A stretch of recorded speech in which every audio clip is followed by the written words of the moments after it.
오늘 함께 보실 하나님 말씀 누가복음 13장 22절부터 30절까지 말씀입니다. 신약성경 118페이지 누가복음 13장 22절부터 30절까지 말씀입니다. 누가복음 13장 22절부터 30절까지 말씀 다 찾으신 줄로 알고 제가 봉독하도록 하겠습니다. 예수께서 각 성 각 마을로 다니사 가르치시며 예루살렘으로 여행하시더니 어떤 사람이 여짜오되 주여 구원을 받는 자가 적으니이까 그들에게 이르시되 좁은 문으로 들어가기를 힘쓰라. 내가 너희에게 이르노니 들어가기를 구하여도 못하는 자가 많으리라. 집주인이 일어나 문을 한번 닫은 후에 너희가 밖에 서서 문을 두드리며 주여 열어주소서 하면 그가 대답하여 이르되 나는 너희가 어디에서 온 자인지 알지 못하노라 하리니 그때 너희가 말하되 우리는 주 앞에서 먹고 마셨으며 주는 또한 우리의 길거리에서 가르치셨나이다 하나 그가 너희에게 말하여 이르되 나는 너희가 어디에서 왔는지 알지 못하노라. 행악하는 모든 자들아 나를 떠나가라 하리라. 너희가 아브라함과 이삭과 야곱과 모든 선지자는 하나님 나라에 있고 오직 너희는 밖에 쫓겨난 것을 볼 때 거기서 슬피 울며 이를 갈리라. 사람들이 동서남북으로부터 와서 하나님의 나라 잔치에 참여하리니 보라 나중된 자로서 먼저 될 자도 있고 먼저 된 자로서 나중될 자도 있느니라 하시더라. 아멘.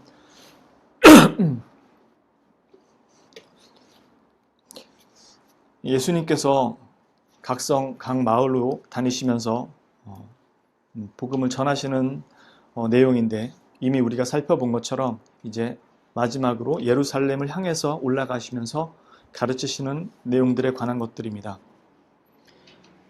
예수님께서 지금 좁은 문으로 들어가라, 좁은 문으로 들어가기를 힘쓰라 라고 말씀을 하시는데 이 대답은 앞에 있는 질문에 대한 것과 관련이 있습니다. 즉 좁은 문으로 들어가기를 힘쓰라는 말은 구원을 받기를 원한다면 좁은 문으로 들어가기를 힘쓰라는 말씀입니다. 앞에 어떤 사람이 여짜오되 주여 구원을 받는 자가 적으니이까 라고 하는 질문에 대해서 예수님께서 숫자가 많고 적음으로 대답을 하시지 않지만 이미 그 질문 속에 구원에 대한 문제를 함의하고 있기 때문에 좁은 문으로 들어가기를 힘쓰라 라는 이 말 속에는 구원을 받기 위해서라면 좁은 문으로 들어가기를 힘쓰라 라고 대답을 하십니다. 문제는 처음에 이 사람이 물을 때 구원을 받는 자가 적으니까 라고 물었을 때 예수님은 그 숫자에 대한 답은 하시지 않고 있다는 점입니다. 즉 너희들이 원하는 그 구원을 얻기 위해서는 어떻게 해야 하는가라는 그 대답을 하고 계시다는 점입니다. 먼저 이 사람은 왜 구원을 받는 자가 적냐고 물어봤는가라고 했을 때 이 당시에 우리가 가지고 있는 이 성경, 정경이라고 하는 이 성경에는 포함되지 않지만 외경이라고 하는 것들이 있는데 이 외경 중에 에스드라라고 하는 그 외경에는 구원받을 자가 소수에 불과할 것이다 라는 것들이 기록되어 있었습니다. 그러다 보니까 사람들이 마지막 때 구원을 받는 자가 적을 것이라 라는 이 말에 의해서 예수님께 구원을 받을 자가 적을지 많을지 물어보는 것입니다. 여기에 대해서 예수님은 그 숫자로 대답을 하시지 않고 좁은 문으로 들어가기를 힘쓰라고 말합니다. 그러면서 이어지는 말씀은 들어가기를 구하여도 못하는 자가 많을 것이라고 얘기하시는데 이 들어가기를 구하여도 많을 자가 들어가지 못하는 자가 많지 않을 것이다. 들어가지 못하는 자가 많으리라 라는 이 말씀은 숫자의 적고 많음에 대한 이야기가 아니고 그 뒤에 나오는 25절에 대한 것과 연관해서 먼저 하신 말씀입니다. 즉 집주인이 일어나서 문을 한번 닫은 후에는 그 밖에서 문을 아무리 두드려도 문을 열어주지 않을 것이다 라는 점에서 들어가기를 구하여도 들어가지 못하는 자가 많을 것이라는 의미이지 그 숫자 자체가 적을 것이라는 의미는 아닙니다. 왜냐하면 예수님이 그들을 모른다고 대답할 것이기 때문입니다. 우리가 아는 것처럼 예수님께서 그 나라에 받아들일 사람은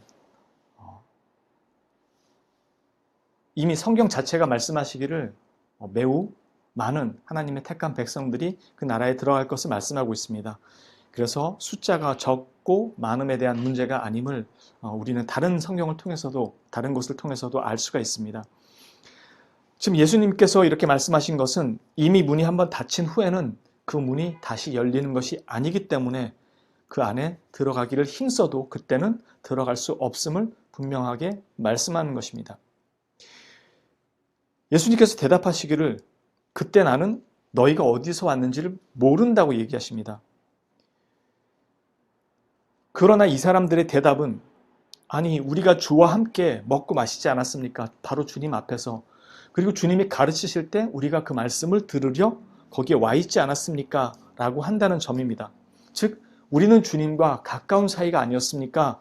라고 그것을 주장할 것이라는 것이죠. 그때 예수님의 대답은 나는 너희를 모른다. 행악하는 자들아 내게서 떠나가라. 지금 이 사람들은 예수님의 가르침도 받았고 같이 먹고 마신 사람들이라고 주장을 하는데 그 친밀도가 있음을 이야기하는데 예수님은 오히려 행악하는 자들아 나를 떠나가라고 말씀합니다. 이 말씀은 마태복음 22장 23절에 있던 그 말씀들과 같습니다. 우리가 이전에 이미 먼저 살펴봤는데요. 그 사람들이 예수님에 대해서 우리가 주님하고 함께 있었고 주님과 가까운 사이가 아니었습니까? 라고 얘기할 때 예수님께서 말씀하시기를 그날에 많은 사람들이 나더러 주여 주여 우리가 주의 이름으로 선지자 노릇하고 주의 이름으로 귀신을 쫓아내고 주의 이름으로 많은 권능을 행하지 아니하였나이까 하리니 그때 내가 그들에게 밝히 말하되 내가 너희를 도무지 알지 못하니 불법을 행하는 자들아 내게서 떠나가라 하리라. 마태복음에서도 똑같이 이렇게 말씀을 하고 계시죠. 심지어 마태복음은 주여 우리가 주의 이름으로 선지자 노릇하며 즉 나가서 복음도 전하고 사람도 가르치고 선생 노릇도 하고 교회에서 이것저것 다 했습니다. 그리고 주의 이름으로 귀신을 쫓아냈습니다. 힘들고 어려운 여러 가지 어려운 상황에 놓여 있는 자들에게 위로가 되어주고 힘이 되어주고 그가 처한 모든 여건에 있어서 주의 이름으로 그들을 고치고 새롭게 하고 그들을 일으켰습니다. 또 주의 이름으로 많은 권능을 행하지 않았습니까? 우리가 가서 주의 이름으로 학교도 세우고 병원도 세우고 교회도 세우고 세상 사람들이 불가능하다고 했던 많은 일들을 우리가 이뤄내지 않았습니까? 라고 말할 수 있다는 것입니다. 그런데 그들을 향해서 주님이 행악하는 자들, 불법을 행하는 자들이라고 얘기합니다. 대단히 무서운 어미한 말씀이죠. 이 말씀이 어떤 의미인지는 전에 이미 다 말씀을 드렸습니다. 이 말씀의 실제적인 핵심은 마태복음 같은 경우는 내가 가르친 그것을 행하지 않고 너희가 행해야 된다고 생각했던 그것을 행했다는 것이었죠. 즉 성경을 너희가 해석했지 내가 가르쳐준 대로 하지 않았다는 것입니다. 그러니까 너희는 성경을 보고 성경대로 행한다고 했지만 실제로 내가 너희에게 가르친 것을 행한 것이 아니라 너희들이 해석한 너희들이 이해한 방식으로 했을 뿐이라는 것이었습니다. 즉 같은 성경을 두고도 각자의 방식으로 행했다는 것입니다. 각자 소견에 오른 대로, 각자 소견에 맞게 해석한 대로. 그래서 예수님은 너희들이 아무것도 행하지 않았다고 한 것이 아니라 불법을 행했다고 말씀한 것이었죠. 지금 여기 있는 사람들도 예수님과 식사 같이 하고 가르침을 배우지 않았습니까? 라고 하는데 예수님은 행악한 자들이라고 말씀합니다. 왜 행악한 자들이라고 말씀을 하시는가? 여기서 말하는 이 행악이라는 것은 불법을 의미합니다. 즉 하나님의 말씀을 지키지 않은 그 말씀에서 어긋난 것들 그리고 진리에서 벗어난 거짓 것들을 이야기합니다. 진리에 반대되는 것들이죠. 분명히 이 사람들은 주님 앞에서 먹고 마셨고 길거리에서 가르치는 그 말씀을 듣고 또 그걸 듣기 위해서 나왔었다고 얘기합니다. 그런데 주님은 그들에게 행악하는 자들이라고 말씀하시죠. 왜 이들에게 행악하는 자들이라고 말씀하시는가?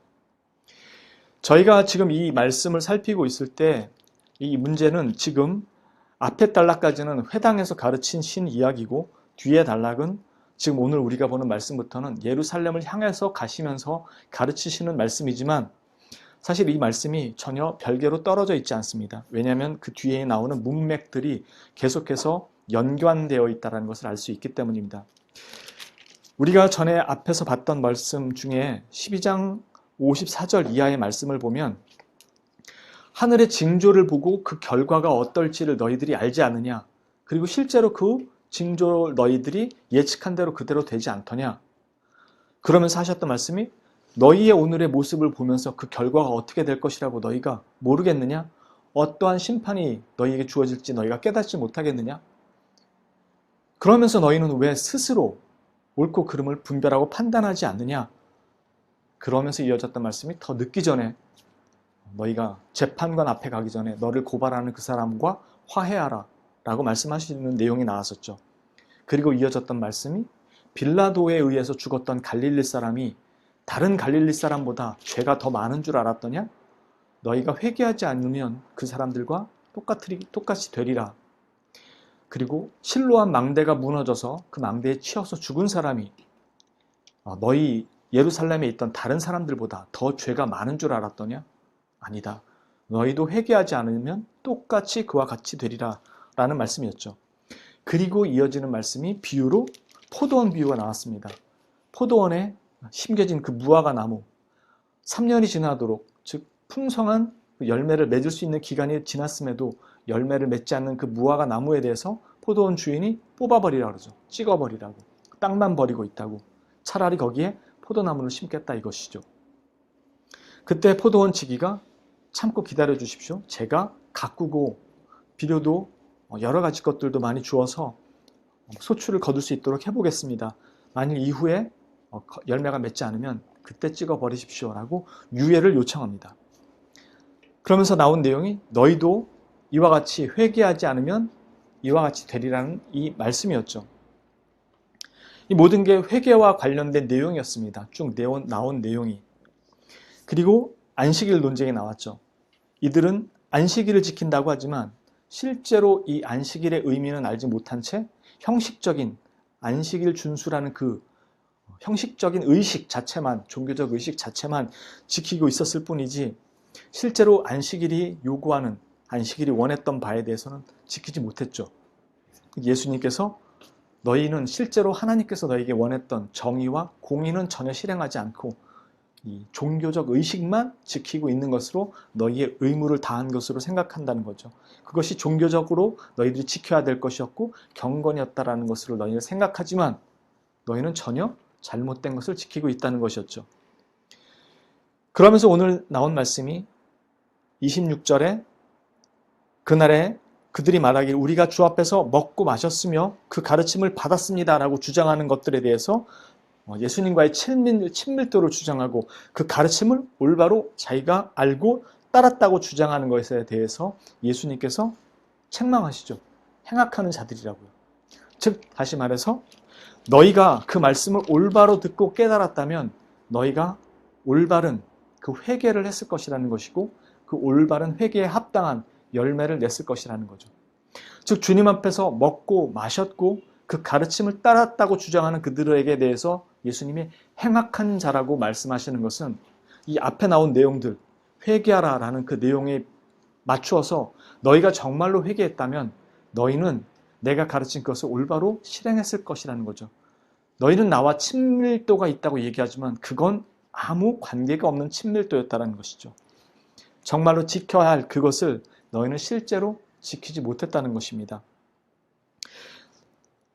만일 정말로 이들이 회개해야 될 것이 무엇인지를 알고 정말로 하나님 앞에 진실하게 회개했다면, 다시 말해서 주님이 가르치시는 그 말씀을 듣고 그것을 이해하고 깨달았다면 그들은 그것을 회개하기 위해서 정말로 무던히도 노력을 했을 것입니다. 그리고 노력한 끝에 도달하게 되는 것은 우리가 지난번에 말씀드렸던 것처럼 회개가 향하는 곳은 어디였다라고 말씀드렸죠? 항상 회개의 끝은 예수 그리스도를 향하게 되어 있습니다. 정말로 그가 율법적 회개가 아니라 진실로 하나님의 말씀에 따라가는 올바른 회개를 추구했다면 그는 그 회개의 끝에서 내가 이걸 지킬 수 없는 존재라는 정말로 그 자신의 그 능력이 이것을 행할 수 없다라는 그 끝에 부딪히게 될 것입니다. 그래서 예수님 앞에 갈 수밖에 없음을 깨닫게 됩니다. 결국 이 회개에 합당한 열매는 예수 그리스도로 향하게 만들어줍니다. 우리에게 회개에 합당한 열매, 어떠한 그 것 자체가, 그 열매 자체가 그 목적이 아니라 이 열매는 하나님께, 즉 예수 그리스도께로 향하게 만드는 것이고 우리를 성령님께 의존할 수밖에 없게 만드는 것입니다. 그래서 그 회개에 합당한 열매는 항상 성령의 열매, 즉 성령을 따라가서 맺을 수밖에 없게 되는 그 열매가 되는 것이지, 전혀 그런 것과 관계없이 자아 비판하고 반성해서 맺는 그 열매 자체를 목적으로 하고 있지 않다는 것입니다. 그래서 우리는 참으로 올바른 회개를 하게 되면 우리 안에 그걸 맺을 능력이 없다는 것을 깨닫고 주님께로 향하게 됩니다. 구약이 율법으로 구원을 받고 신약이 믿음으로 구원을 받는다는 것은 잘못된 것이라고 이미 말씀을 드렸습니다. 구약도 믿음으로 구원을 받고 신약도 믿음으로 구원을 받습니다. 아시는 것처럼 구약의 그 제사 제도라는 것은 그 제사 제도를 통해서 그들을 위해 오실 메시아를 바라보게 하는 것이죠. 아브라함이 나의 때에 볼 것을 보고 즐거워했다라는 그 말처럼 이스라엘 사람들은 구약의 제사 제도를 통해서 무엇을 봤냐면은 자기들이 이 제사 제도를 통해서 하나님 앞에 죄사함을 받는다고 하지만 매번 그 제물을 바침으로 말미암아 자신들이 죄사함을 받는 것을 통해서 무엇을 보게 되냐면 그들의 정말 죄를 사해줄 그 구원자를 이 제물들을 통해서, 제사 제도를 통해서 보게 되는 것입니다. 그래서 히브리서 기자는 이런 구약의 제사 제도들은 전부 온전한 제사장이시고 어린 양 되시는 예수 그리스도를 바라보게 한다고 얘기하죠. 구약의 사람들도 이 제사 제도를 통해서 그들을 구원할 메시아를 보게 만드는 것입니다. 이들은 그것을 통해서 구원을 받는 것이었고 그 믿음을 통해서 구원을 받는 것이었지, 매번 형식적으로 짐승을 바치는 그 제도를 통해서 구원을 받는 것이 아니었습니다. 그래서 구약의 사람들도 제사 제도를 통해서 믿음으로 구원을 받는 것이고 신약의 사람들도 마찬가지로 예수 그리스도를 통해서 믿음으로 구원을 받는 것입니다. 그래서 회개를 진심으로 하는 사람이라면 구약의 사람이든 신약의 사람이든 그 끝에 도달할 수밖에 없는 것은 이런 것들로는 내가 구원을 받을 수 없다는 것을 절실하게 깨닫게 되는 것입니다.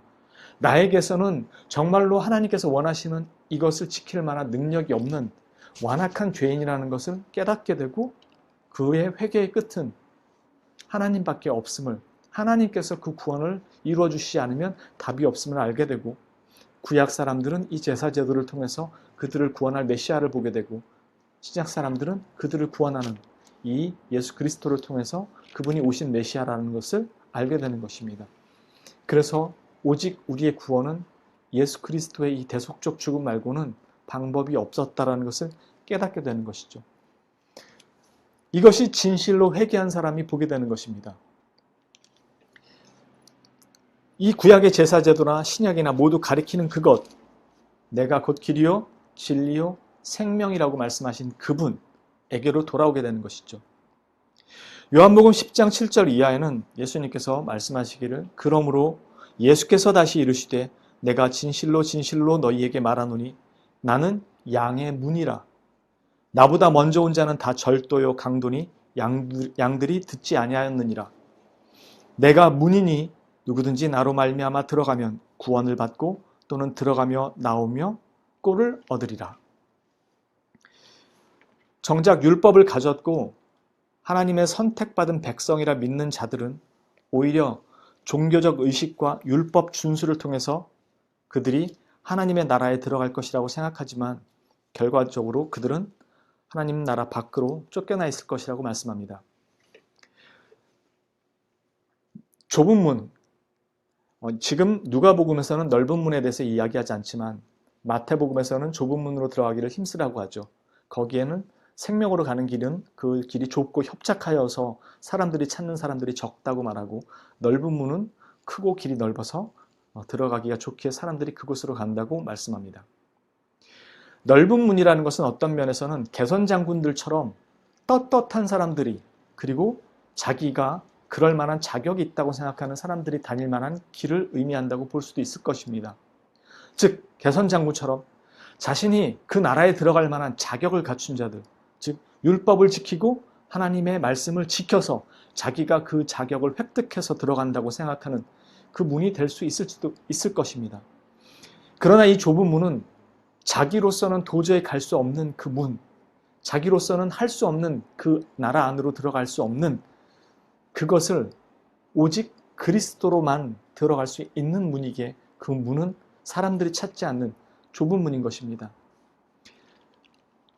내가 그것을 행해서 들어가야 하는 그 좁은 문이라는 의미가 아니라 실제적으로 내가 추구하고 가고자 노력해도 갈 수 없는 그곳에 도달했을 때 비로소 알게 되는, 나로서는 들어갈 수 없다고 생각되는 그 문은 오직 참된 양의 문 되시는, 길이요 진리요 생명 되시는 그분 밖에는 없음을 알고 거기로 밖에는 출입할 수 없다는 것을 아는 자가 들어가는 문입니다.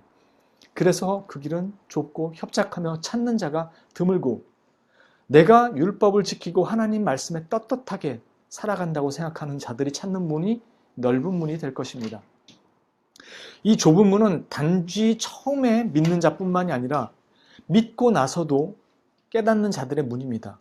믿고 난 이후에는 내가 하나님 앞에 떳떳한 자가 되도록 노력해야 되겠다. 그래서 뭔가를 일궈내야 되겠다라는 그 성화의 걸음이 어디로 돌아가게 되냐면 다시 좁은 문으로 돌아가게 됩니다. 왜냐하면 내가 그 길을 하고자 노력을 하고 하나님의 뜻에 정말로 기쁜 마음으로 하고자 노력을 하더라도 매번 그 끝에서 무너지고 넘어지는 자신의 한계를 발견하기에 그는 그 앞에서 예수님 제발 도와주십시오라는 절규밖에 나오지 않게 됨을 깨닫게 됩니다. 주님을 사랑하기에 무엇인가를 더 하고 싶고 주님의 은혜 위에 뭔가를 갚고 싶은 마음이 있어서 진심 어린 마음으로 그것을 도전할지라도 그는 그 끝에 가서 반드시 부딪히게 되는 것이 내게는 선한 것이 하나도 없다라는 것을 정말 날마다 매 순간마다 절감하기에 그는 그 끝에 부딪혔을 때 주님 아니면 내가 도저히 하나님 앞에 얼굴조차도 들 수 없습니다라는 고백이 나올 수밖에 없게 됩니다. 그래서 처음 믿을 때나 믿고 난 후나 이들은 항상 그 좁은 문에 계신, 그 좁은 문 되시는 주님께로 돌아갈 수밖에 없게 됩니다. 좁은 문으로 들어와서 넓은 문으로 가는 사람은 없습니다. 이렇기에 정작 율법을 가졌다고 생각하고 하나님의 율법을 지켜서 하나님 앞에 보란듯이 주님 나는 이렇겠습니다 라고 들어가고 싶어하는 그들의 한계성은 깨닫지 못하는 자들은 그 넓은 문으로 끊임없이 가게 되지만 그것을 깨닫는 자들은 다 좁은 문 되시는 주님 앞에 도달하게 됩니다. 그래서 율법을 가졌다고 하는 이들은 그 나라로 들어가지 못하고 오히려 동서남북에 흩어져 있는 이방인들이 하나님께 나와 찬양과 경배를 드리며 감사함으로 그 나라에 들어가는 것입니다.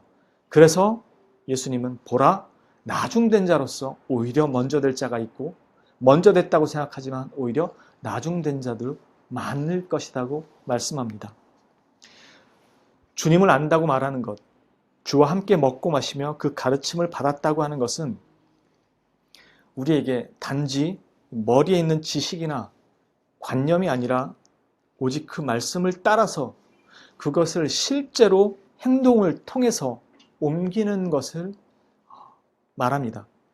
그렇기에 그것을 정말로 옮긴 자만이 그 끝에서 부딪히는, 예수 그리스도 밖에는 답이 없음을 알지 실제로 부딪히지 않는 사람들은 머리로는 예수 그리스도가 필요하다는 걸 알지만 예수 그리스도에게 절대적으로 정말 절실하게 매달리는 일이 없습니다. 그래서 회개조차도 잘 일어나지 않습니다. 그래서 우리는 회개조차도 주님의 도움이 없이는 실제로 일어나기가 힘듭니다. 그래서 내가 회개가 되지 않을 때는 제일 먼저 회개의 영부터 주님께서 나로 회개의 자리로 바로 나아갈 수 있도록 도와달라고 그것부터 기도해야 하는 것입니다. 좁은 문으로 들어간다는 것은 그저 가진 지식으로 알고 있는 것으로 되지 않습니다. 내가 그 현실 앞에서 자신의 무력함을 절망적으로 깨달을 때에야 비로소 주님 앞에 내가 그 주님 앞에 갈 수밖에 없음을 깨닫고 그쪽으로 가는 것입니다. 그리고 거기에만 해답이 있음을 알게 되는 것입니다. 그래서 복음인 것입니다. 그 답이 우리에게 없는데 그 없는 답을 주님께서 주셨다라는 것이, 그것이 우리에게 바로 복된 소식인 것입니다. 우리로서는 결코 할 수 없는 그것을 그 아들을 통해서 그리로 들어오도록 하셨기 때문입니다. 그러나 복음은 그렇다고 그저 아무것도 안 하고 믿음만 가지고 있으면 된다는 것을 의미하지 않습니다. 주님이 주신 그 믿음은, 그 선물로 받은 은혜는 우리로 하여금 끊임없는 자신과의 그 싸움, 그 죄와의 싸움을 싸우게 하십니다. 그래서 우리가 그 죄와의 싸움에 어느 순간 무뎌지고 타성에 젖어가기 시작한다면 얼른 자기 자신을 돌이켜서 그 자리로 다시 갈 수 있도록 내 몸을 쳐야 하는 것입니다. 그저 믿음만 가지고 있고 기도만 한다 그래서 그쪽으로 방향이 돌아가지 않습니다. 그래서 주님은 피 흘리기까지의 싸움을 싸우라고 얘기하시는 것이고 좁은 문으로 들어가기 힘쓰라고 말씀하시는 것입니다. 오늘 이 말씀의 핵심, 좁은 문으로 들어가기를 힘쓰라. 내가 너희에게 이르노니 들어가기를 구하여도 못하는 자가 많으리라. 지금 못하는 자가 많을 것이다 라는 것은 미래 시제입니다. 그런데 좁은 문으로 들어가기를 힘쓰라라는 것은 현재 시제입니다. 즉 미래의 구원은 현재에 의해서 결정된다는 것입니다. 이것을 머리로 알지만 행하지 않는 사람은 예수 그리스도의 절대적 필요성을 알지 못한다고 말씀드렸습니다. 때문에 그가 가진 예수 그리스도에 대한 믿음은 피상적이고 관념적일 수밖에 없습니다. 처음에는 정말로 예수 그리스도를 뜨겁게 이렇게 믿고 왔더라도 시간이 지나면서 그 옛 뜨거움을 사람들은 쉽게 잃어버립니다. 이 잃어버린 사람은 다시금 이 좁은 문으로 들어가기를 힘써야 한다고, 그래서 예수님은 현재 시제로 말씀합니다. 그것은 들어올 때 한 번 힘쓰고 마는 것이 아니고 그 다음에 믿음만 가지고 살아가는 것이 아니라 그의 시작부터 모든 끝의 과정은 항상 좁은 문으로 들어가기를 힘쓰는 그 현재의 삶을 살아야 될 것을 말씀하시는 것입니다. 그래서 내가 정말로 회개의 그 끝에서 절망을 느끼는 그 자리까지 가지 못하고 형식적이고 피상적인 믿음으로 하나님 앞에 기도하며 구원을 바란다고 기도하고 그렇게 살아가고 있다면, 그렇게 회개하고 있다면 그 자신이 어디에서 잘못됐는지를 돌아보고 이 좁은 문으로 들어가기를 힘쓰는 그 자리로 정말로 힘있게 돌이켜야 합니다. 그러나 나의 힘만으로는 되지 않습니다. 그래서 주님 도와주십시오. 주님 아니면 답이 없습니다. 구원도 그렇지만 이 구원의 자리에 들어가기를 힘쓰는 이 순간도 주님 도와주시지 않으면 저는 이 회개조차도 온전하게 되지 않습니다. 성령님, 내 안에서 나를 구원의 자리로 이끄시는 성령님, 나를 제발 도와주십시오. 이 회개조차도 온전하게 나오지 않는 나를 도와주시옵소서 라고 자기가 그 율법을 지키는 싸움이 아니라 주 예수 그리스도께로 향하는, 그래서 주 예수 그리스도의 도우심과 은혜로 그 율법을 지키기 위한, 그 말씀을 지키기 위한 그 사모함으로 그 자리를 나가는 자리에 도달하기를 힘쓰는 그 좁은 문으로 향하는 걸음으로 가게 되는 것입니다. 좁은 문으로 들어가기를 힘쓰는 것은 구원의 조건이 아닙니다. 그러나 그리스도로 말미암은 그 구원의 은혜를 선물로 받은 자는 이 좁은 문으로 들어가기 위해서 날마다 분투하는 그 삶을 살도록 말씀합니다. 그리고 그 길에서 그리스도의 절대적 필요와 은혜를 날마다 느끼며 그분만을 신뢰하는 법을 배워가는 것입니다. 그분을 신뢰하는 법을 배운다는 것은 관념, 지식이 아니고 그 지식이 실제의 생활로 옮겨질 때에 그것이 내 믿음을 성장시켜 나간다는 것입니다. 그것을 위해서 고군분투하며 하나님이 말씀하신 그 삶을 살아가는 그 싸움을 싸우라고 하는 것입니다. 그때 하나님께서 간구하며 외치며 절망 속에서 주님을 부르짖는 그들에게 찾아와서 그들을 일으켜 세우시며 힘을 주시고 내가 하지 못했던 그것을 싸워 이기도록 하시는 그것을 경험하면서 주님을 날마다 더 신뢰하는 법을 배워가는 것입니다. 이것은 현실에서의 싸움과 노력과 훈련 없이 그냥 관념과 지식과 기도와 금식, 봉사, 구제, 헌신 이런 것들로 대체돼서 채워지는 것이 아닙니다. 정말로 죽을 만큼 힘들고 이를 악물고 죄와 싸워가며 주의 도우심을 구하면서 하나님의 도우심이 실제로 경험되고 임재되는 그 자리에서 배워가고 깨달아가는 것입니다. 예배의 자리는 그 중에서도 가장 큰 바로 그 말씀으로 여러분들을 다시 새롭게 하시며 힘을 주시고 실제로 간구하는 자들에게 위로와 힘을 주는 하나님의 정말로 임재가 있는 그 임재의 자리입니다. 그 자리를 경험하지 않은 사람은 내가 실제로 그만큼 싸워봤지 않았기 때문에 그것을 경험하지 못하는 것이지 하나님의 임재가 없어서 내가 그것을 못 느끼는 것이 아닙니다. 주님은 너희가 모인 곳에 반드시 내가 거기에 있다고 약속하셨습니다. 그것도 자기 아들의 생명으로 약속하신 것입니다. 그러니까 그것은 실제하는 것이고 실제로 있는 것입니다. 성찬도 실제로 있는 것이고요. 내가 못 믿는다는 것은 내 믿음이 부족했다는 게 아니라 내 믿음이 실제로 그 생활을 하는 그 자리로 전혀 이끌지 않았다는 것입니다. 그래서 내가 정말로 그것을 실제하는 생활 속에서 믿음을 가지고 그것을 했다면 매날 주님 앞에 나온 이 예배의 시간뿐만이 아니라 매일매일의 삶 속에서 그것은 경험되고 임재됩니다. 그래서 내가 무엇을 어떻게 하고 있었는지를 깨닫고 돌이키게 하시고 또 힘을 얻게 하시고 힘을 주시는 것입니다. 좁은 문으로 들어가기를 힘쓰라는 것은 바로 우리가 추구해야 하는 방향이 무엇인지를 정확하게 우리에게 알려주시는 것입니다. 그때야 우리는 좁은 문이 무엇인지 보이고 바로 주 예수 그리스도께로 향하게 되는 것입니다. 바로 그 사람들이 이미 좁은 문을 열고 그 안에 들어가는 자들인 것입니다. 그리고 나서야 문이 닫혔을 때 비로소 문 밖에서 나는 주와 교제하고 있었다고 얘기하는 그들의 모습을 보게 됩니다.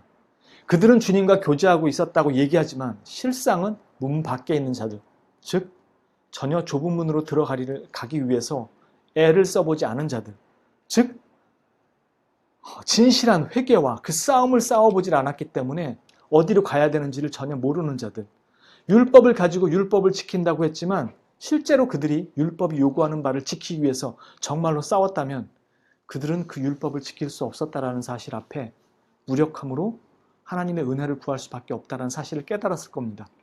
그러나 그들이 그것을 지키고 그 문으로 들어갈 수 있을 것이라고 생각하고 주님과 교제했다고 얘기하는 그 자리에 있었다고 생각하는 자들은 실상 문 밖에 놓이게 되는 자들이라는 것입니다. 우리가 가진 믿음은 바로 이 좁은 문으로 들어가는 믿음이라는 것입니다. 그러므로 내가 여기를 향하고 있지 않다면 내 믿음은 관념이나 지식일 수 있다는 것을 정말로 경고처럼 생각하고 조심히 자신의 모습을 돌아봐야 하는 것입니다. 만일 내가 이 길을 향해서 이 좁은 문으로 들어가기를 애쓰고 있다면 나는 주님의 은혜를 이미 누리고 있다는 것입니다. 그렇게 날마다 싸우는 것입니다. 그 결과물을 가지고 주님 앞에 들어가는 것이 아니라 내가 주를 놓지 않기 위해서 어떤 싸움을 싸우고 있느냐를 통해서 내가 주님의 사람이 되어가고 있음을 날마다 확인하는 것입니다. 구한약교회 성도님들 모두 주님의 은혜로 좁은 문으로 들어가기를 힘쓰고 또 찾으며 실제로 날이 거듭할수록 이전에 넘어졌던 죄들을 이겨가며 한 발 한 발 성숙해져가는, 그래서 그 좁은 문을 통해서 들어가서 주님과 함께 그 은혜를 경험하고 동행하며 또 더욱더 주님을 의지해 가시는 주님의 사람들이 되시기를 주 예수 그리스도의 이름으로 축원합니다. 기도합니다.